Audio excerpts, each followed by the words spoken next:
Hey there, Badass Leaders. It's Michelle Reines coming at you from home with a Badass Leader word for the day, which is anticipation. A couple of things I'd like you to think about anticipating. Number one, what will your business landscape or futurescape look like post-COVID-19? And are you prepared for it?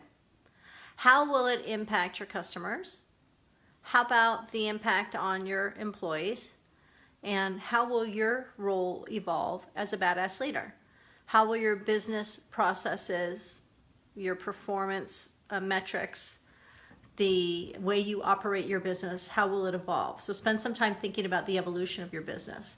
And while you're there, I also want to invite you as a badass leader, when you're thinking about the kind of the pain points that all of us are going through as we're adjusting to remote work, that be reminded when it comes to change leadership and change management that typically what happens with change is performance qualitatively and quantitatively decreases immediately.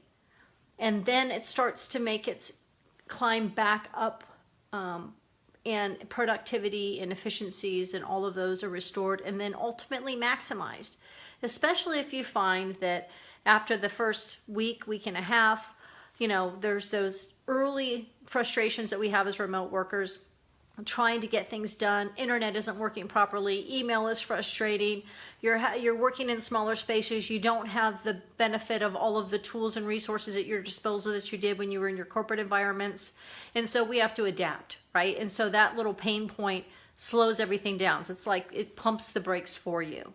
So as leaders, what can you do to support your teams while they're going through those growing pains or pains of change and evolution? And then think about 2 weeks from now, 3 weeks from now, or even 4 weeks from now, if you're still working remotely, that's where we start to get into our strengths, to where we are now efficient. We figured out how to maximize. We figured out how to organize. We have our rhythm. We've gained some traction in our business. And now as remote workers or remote leaders, we are starting to find that we're actually falling in love with the idea of working remotely. And so engagement starts to go up, client experiences improve, innovation and creativity starts to peak, right? And then what will happen is there'll be anxiety about going back to work and going back into the corporate environment. And so you'll find that a lot of your remote workers will work 10 times harder because they don't want to lose the luxury of not having to get up early and battle the commute into the office in the morning.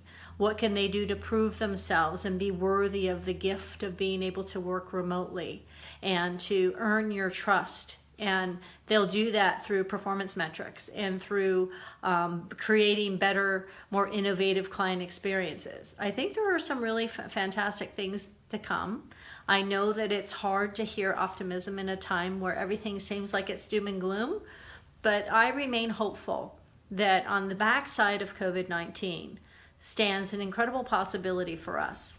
And so I invite you to anticipate what that looks like for you and for your teams, and to be proactively preparing for it, and so that it doesn't take you by surprise when suddenly your teams start quantitatively and qualitatively performing and raising benchmarks, and then the idea of going back into the corporate environment hits, and how that is going to impact teams.